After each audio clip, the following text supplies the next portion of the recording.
struggle about how do you know that when going into interviewing somebody. So,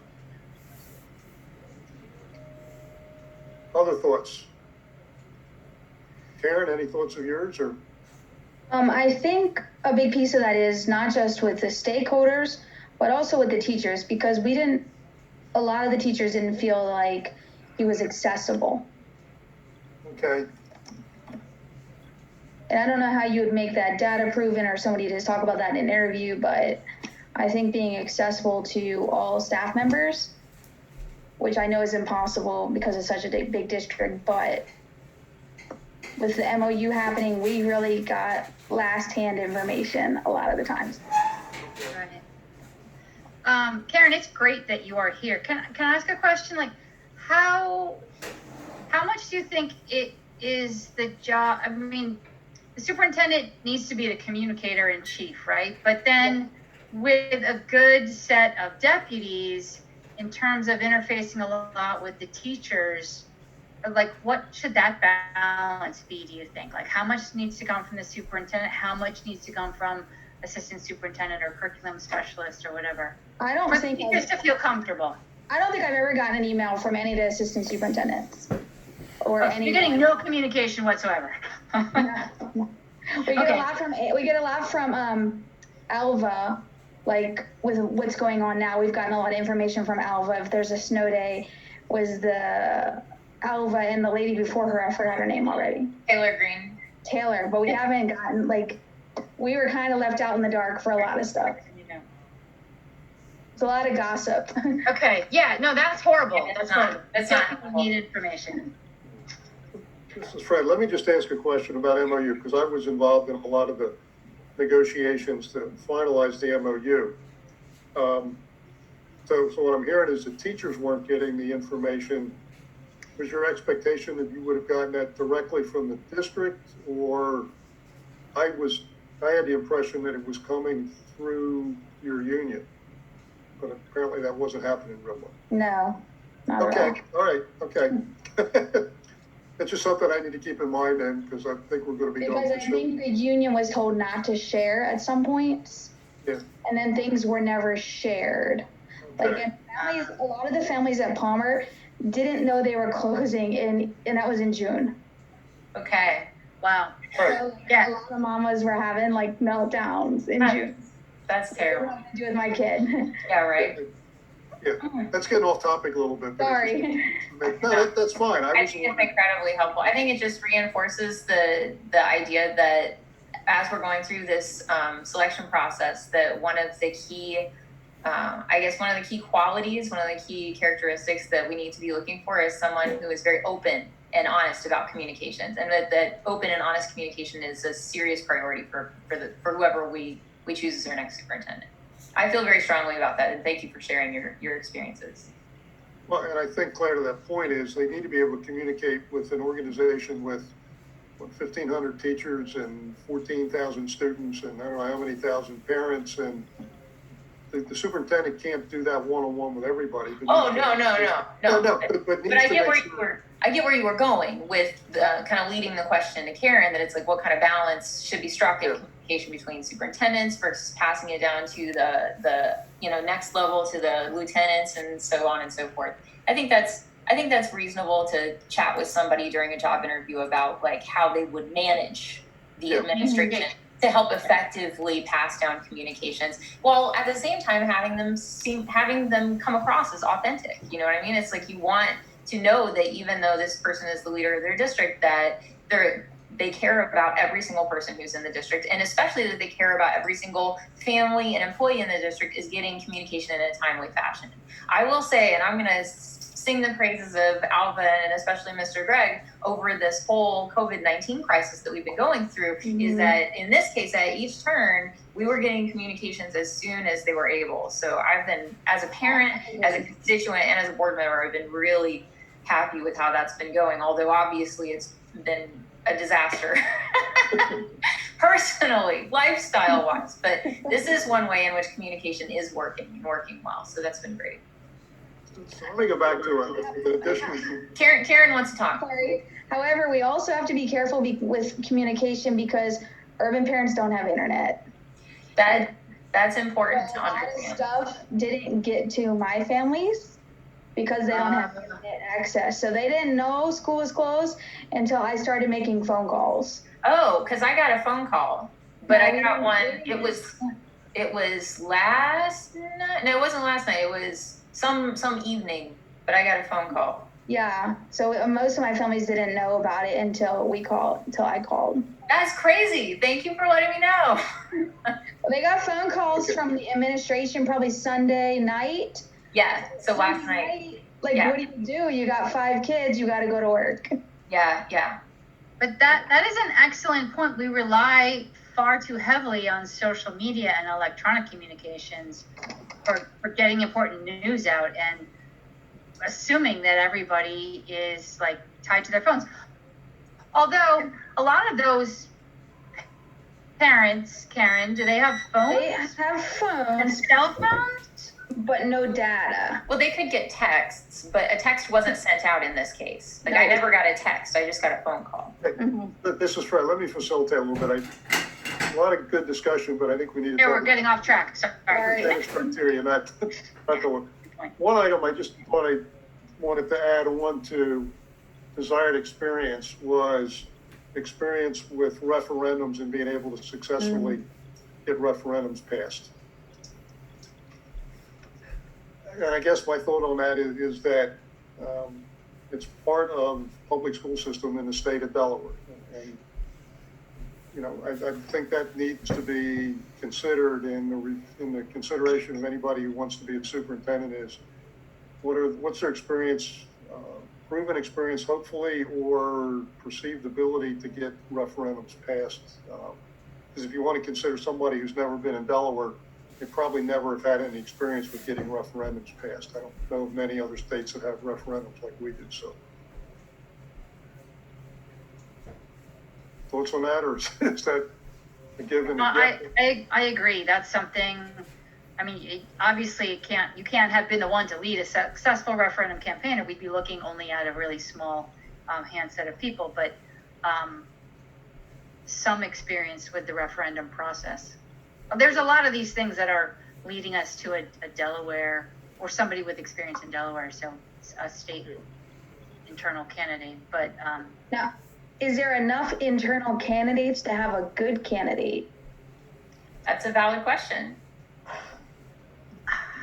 It's a good question, and let me just, I hesitate to get into that. Let's talk about criteria and what we desire in a candidate, because that may affect who people think is a good candidate or who's not.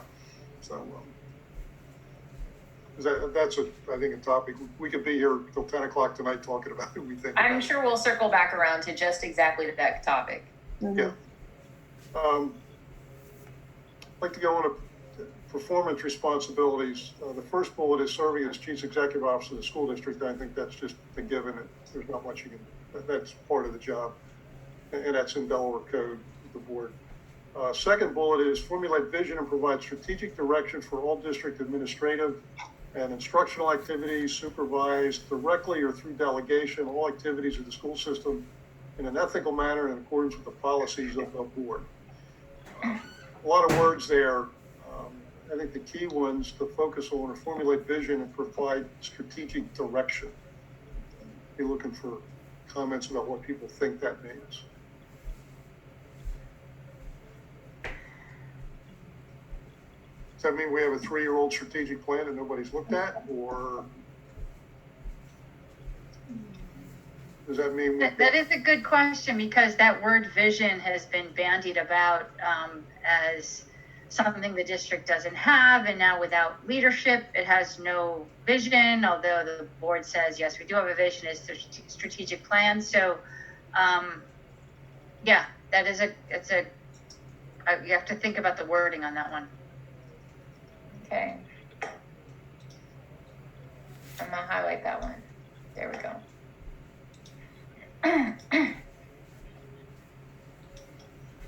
That's one that I think if you want to, you can go off and think about it and send me an email in a day or so with what you think vision and strategic direction mean, and how does that play out on a day-to-day, month-to-month, year-to-year basis. That's the struggle I think the board and superintendents face when they're in the midst of just running a school district. Mark, any thoughts?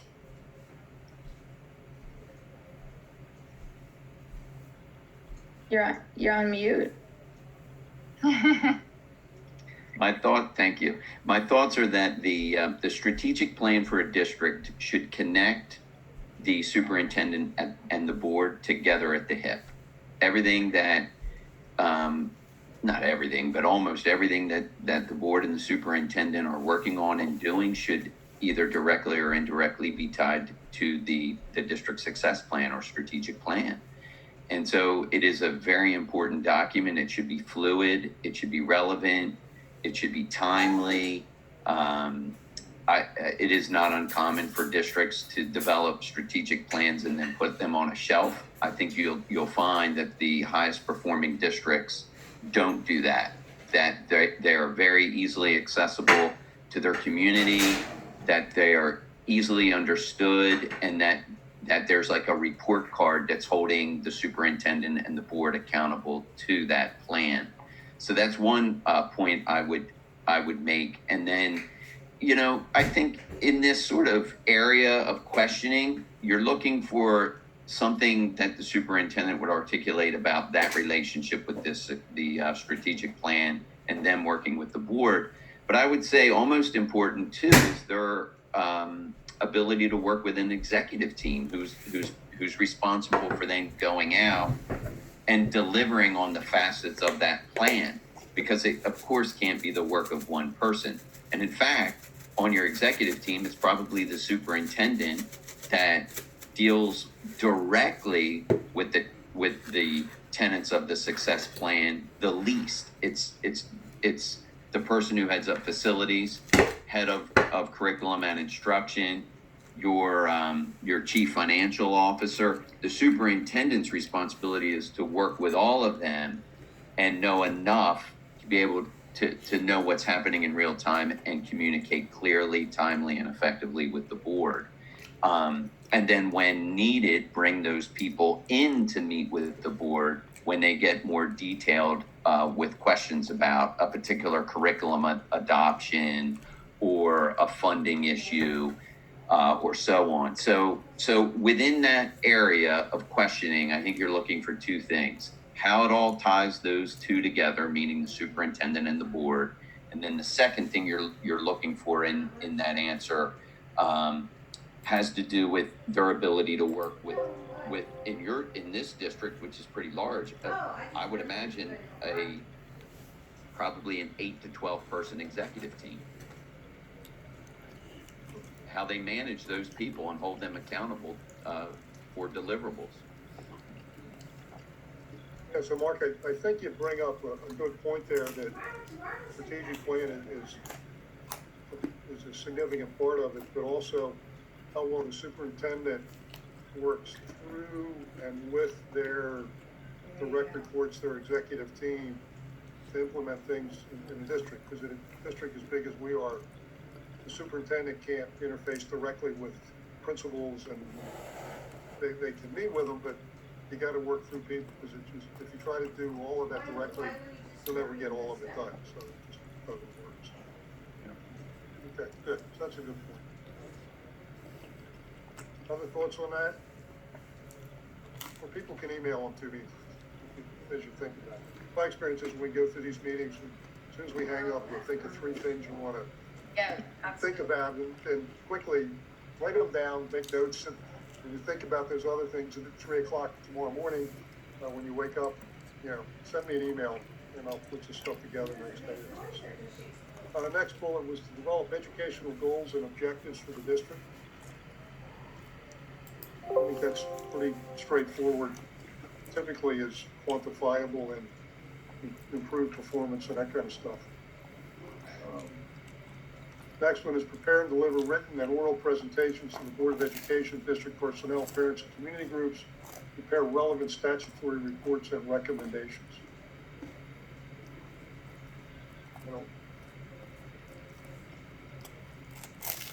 Say anything.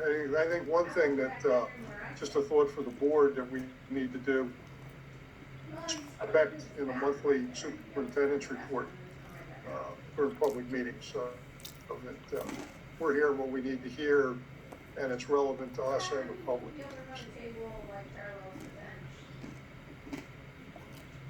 Next bullet is work with district administration to define performance expectations and evaluate the performance of principals. I think that's just part of the normal evaluation process. Yeah. Prepare and submit a recommended annual budget to the board, monitor and evaluate budgets and grants. I think that's a given. And that's where the superintendent has to work through the chief financial officer. Next one is establish district instructional and financial priorities. Collaborate with district departments to utilize various funding sources to maximize learning opportunities for students. Are they telling his work that they're not going to be paying anymore?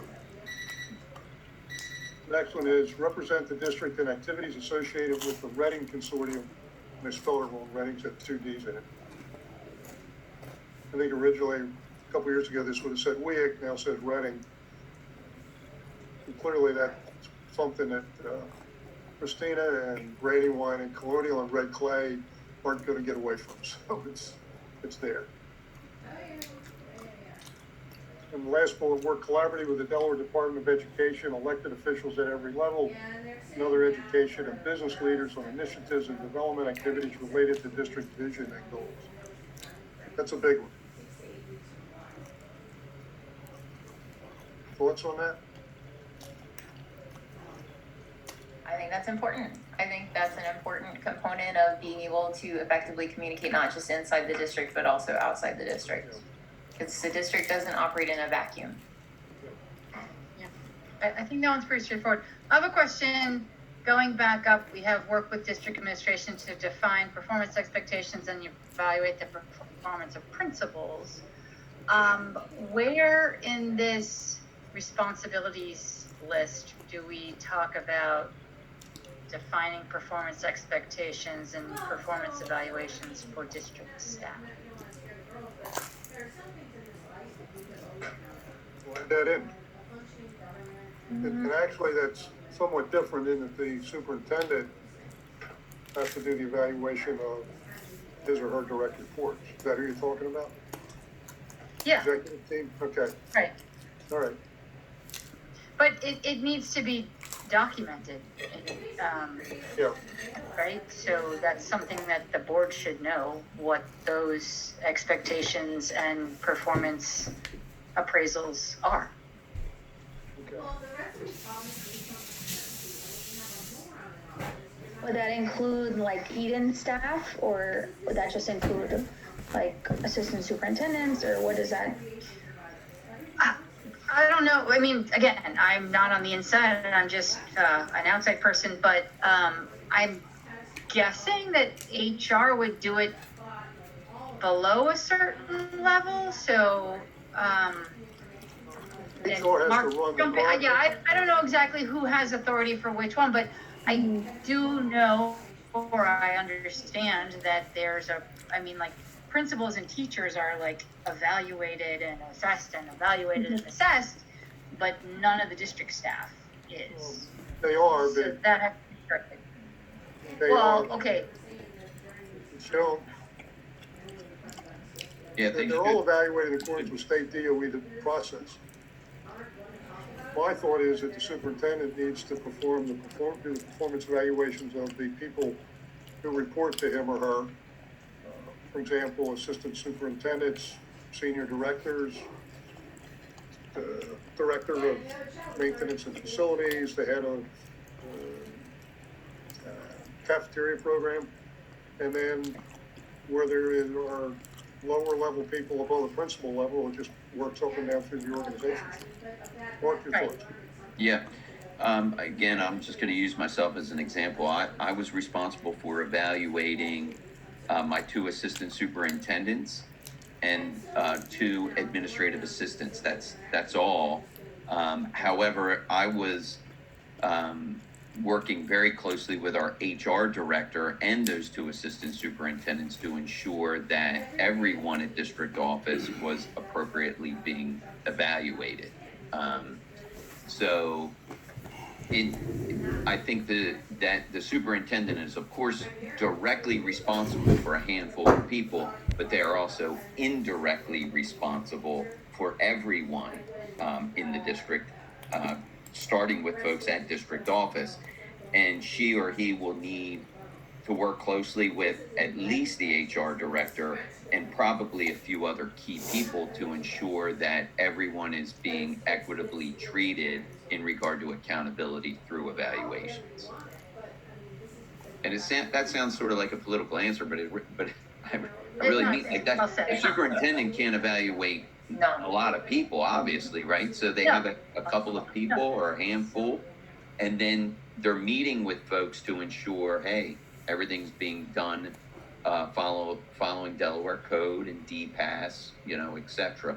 One of my assistant principals was through DPAS. The other, who is now the interim superintendent, Link Kohler, was not, because his measures of performance weren't directly related to student achievement. It was tied to facilities, safety, security, getting the constables program off the ground, things that indirectly might relate to student achievement.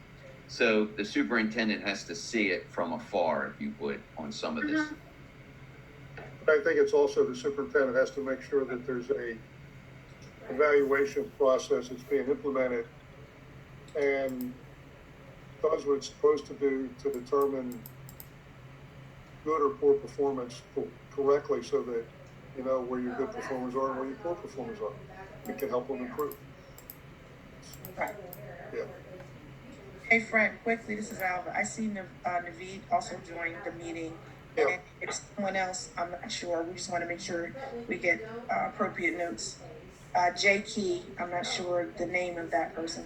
I asked who that was and they haven't responded. So. Oh, okay. I'm sorry. Thanks. Okay. Good question. Any other thoughts on performance responsibilities? Okay, then let's go to the next area of see what people's thoughts are. Preferred management style. And I'll tie that in with interface and relationship with the board, because I think those two sort of tie together. Just looking for people's thoughts on how the superintendent should fit within and relate with the board, and how they relate with the people who work for them.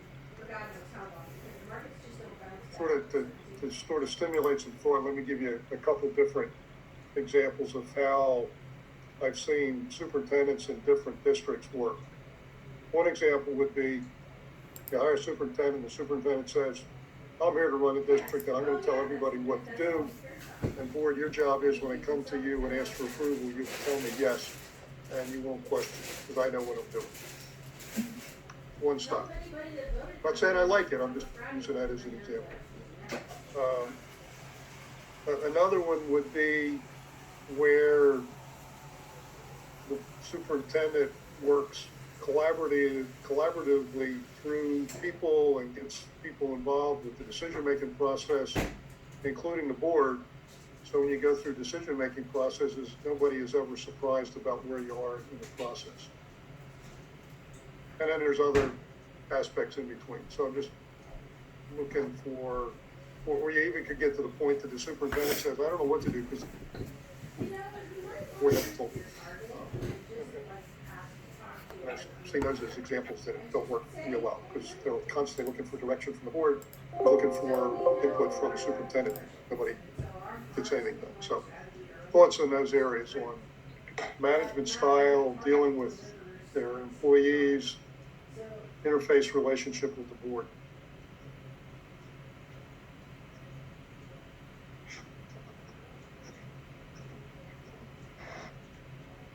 So, I mean, I think in general, the management style needs to be one that is inclusive, not somebody with their own ideas is coming in and just telling everybody what they're going to do. It's not going to work. academia doesn't work that way at any level. So it has to be inclusive, being able to build teams, I guess, a team builder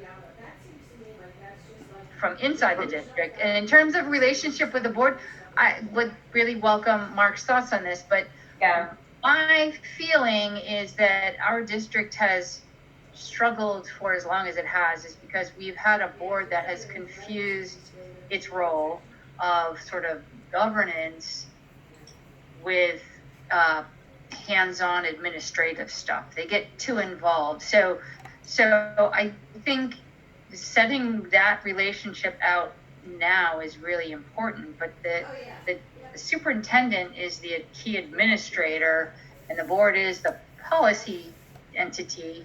They definitely have to talk when either is doing anything major or with change or whatever, but they shouldn't necessarily be, they each have their corners in their roles, right? Is that how it's supposed to work, Mark? It is, yeah. You answered the question. If it's using Fred's examples, if it's one or the other, you're going to have you're going to have an ineffective school district. Meaning, the board, if it is heavy-handed in operations, that's not good. And if you have a superintendent who just wants everything rubber stamped and approved, it's not good. And by the way, there are plenty of short and long reads on the responsibilities of both. This is not novel. It's Delaware actually has produced some documents that I think are helpful for new board members as they are onboarded themselves, that explains the roles and responsibilities of not just the board, but of their executive secretary. So this isn't one or the other. It should be someone who is capable of being confident in themselves and taking the board's vision and tying it to that district strategic or success plan and communicating effectively. So yes, I think it's balance between the two on both sides. Yeah. Mary, let me ask you a question with respect to what you said before. What if you're in a situation where you're, as the board, looking to implement significant change, and you bring a superintendent in who's very strong at changing the way a district runs? How do you see that type of relationship going between the superintendent and employees and the board? Well, the board has to articulate the kind of change it's looking for first, and that needs to be communicated to the prospective superintendent. And in an ideal world, that person's going to be straightforward, but they have to try to articulate their vision of what change is desirable and achievable. And the superintendent, so here's one thing that really makes the jobs of the board and the superintendent different, in my opinion, is that the superintendent has a lot of educational experience. The board does not, right? So, right. They don't, and this is a big issue in our district, is the board tends to make decisions and they do it without having fully communicated with the superintendent or other people in the district, who then have to implement those policies, and they don't fully. We see this in all levels of government, right? Not just in schools, but I'm kind of going off track. But the idea being that they need to work together and make sure that one or the other understands the implications of any possible decision. Is that answering your question? Yeah, that's part of it. One of the questions the board needs to decide is, and we've heard this from the board, is they want change. Well, and my question has been, what change do you want? And how do you balance change with working with people? And I'll give you an example of my own professional experience. I worked for Pico Energy for years, and when we merged with the utility from out in Chicago, ComEd had gone through radical changes, and they brought in a chief nuclear officer who just told everybody how to do things, and he brought people in because they thought nobody in the company knew how to do anything. And then we merged with them, and we had a management style that was bottom up, and you included everybody, and it was a real interesting contrast when you looked at people in Pennsylvania, Philadelphia area, who were, let's all get together and talk about things and get the whole levels of the organization together. And then you looked at what was going on in Illinois, and it was all driven by one or two people. So it was a real contradiction and contrasting styles. So, you know, and you got to work through that. And that's part of why I asked the questions about, you know, whether we want change or whatever, change is going to happen. I mean, I'm thinking there's going to be change because of what happens to the city schools, and things constantly change to get better, and charter schools are getting bigger and more of them, and other things going on. So, you know, and we want to drive change. How do you get that together? So that's just a big issue for me to understand that, to make sure we're aligned on it somehow. So, yeah. Well, I mean, part of it is making sure that we understand everybody's idea of what change is needed. Yeah. Because Karen might have one idea about certain changes, and I might have a completely different idea about what changes are needed. And we have to find a way to sort of pull all those different thoughts together, because they come from our different perspectives, right? Yeah. And I don't know a lot about what struggles Karen has in her classroom, but I'm sure there are some things that she would love to see change too. So I mean, like, communication is huge, but so I said earlier, like a sort of an inclusive management style is it's one that has to be able to pull together different visions and help, like, munge them together into something that can, you know, Yeah. You're not going to make everybody happy all the time, but you do have to acknowledge the challenges that are faced at multiple levels in the organization and the community, right? So there has to be, the district has to have, and I don't know where it's written in there kind of, but maybe with the advisory board that the board has proposed, that there's some way that they can, the board or the district, I don't know which is the right place. It's probably more appropriate at the district level, like the superintendent, to have an outreach arm or advisory board of all the different stakeholders that it's important for them to know what's going on, and also it's important for the superintendent to sort of understand what the issues are from their perspectives. Does that answer your question? That's good. It's like they're different ideas. It's only stuff. Other thoughts? Anybody else? But I think that the bringing in the lots of ideas is important. It's hard, but it's important. In this district that has so many, there's no one community that this district is. Until such time that it gets a little bit more unified, you need somebody who can really speak to a lot of different audiences. But I think the point that I heard that I think is probably most relevant to the superintendent is that a superintendent needs to be able to look at all of the changes that people involved in a district think need to be done. Teachers in the city, teachers in the suburbs, principals, the board, and integrate that together and work with the board to resolve differences and decide where the priorities are, and communicate that so that everybody goes together, so that people understand where their desires may not be top priority, but they understand why not. And can support. Right. I think that sums it well. Okay.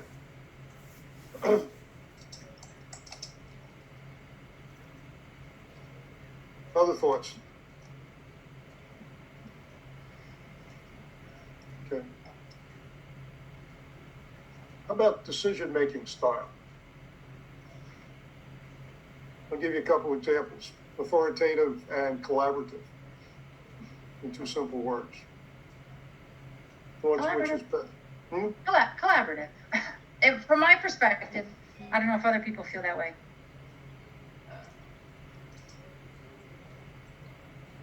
Collaborative and decisive. Meaning they get everyone's input, And then make a decision. consider it, and then they make a decision and move forward. I agree. But it also needs to be well explained so people understand. Because I've seen examples where, outside of school districts where you get a lot of input, you make a decision, and not everybody understands why the decision was made the way it was, and then they can't buy into it or begrudgingly go along. Agreed. I think that feeds back into communication, though, the importance of communication. But I agree 100% with the collaborative, and I'm glad that Mark brought up decisive, because so often people are looking to the highest levels of leadership for guidance when so many people, especially in such an enormous institution like Christina School District, they're trying to just exist in their sphere and do their duties as best they can, but then they need direction from the highest levels. So, I mean, if you look at this COVID-19 crisis, I mean, part of the reason why it's, gotten so bad and so out of control is because there wasn't a lot of messaging from the upper levels of leadership. People were trying to ignore it or, just pretend that it was going to go away. And so now all of a sudden, the Delaware governor is saying no school for 2 weeks. And that's something that we can all get behind, in part because it's been well explained as to why that's necessary. But having that authoritative and decisive action, but also one that was well explained, is